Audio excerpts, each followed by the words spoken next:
අපේ රටේ පවතින අයහපත් තත්ත්වය නිසා අසරණ භාවයට පීඩාවට පත්වෙච්ච අපේම ආදරණීය ජනතාව වෙනුවෙන් කලායතනයක් විදිහට අපි සියලු දෙනා එකතු වෙලා යම්කිසි උපකාරයක් කරන්න හැකියාව ලැබුණා.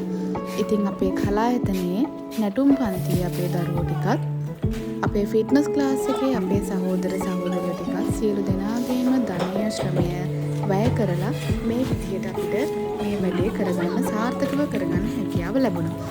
ඉතින් ඇත්තටම සුළු දෙයකින් හරි අපිට ආධාර කරපු උපකාර කරපු මේ හැමෝටම ගොඩක් පිං ඒ වගේම ගොඩාක් ස්තුතියි. ඉතින් ඔයාලගේ දායකත්වය නිසා තමයි අද අපිට මේ විදියට පීඩාවට පත්වෙච්ච ජනතාවට මේ විදිහට උපකාර කරන්න ලැබුණේ. ඉතින් මම නැවත වාරයක් කියනවා ඔයාලගේ සියලු වැඩ පැත්තකට දාලා මේ බඩු ටික බෙදන්න යන්න.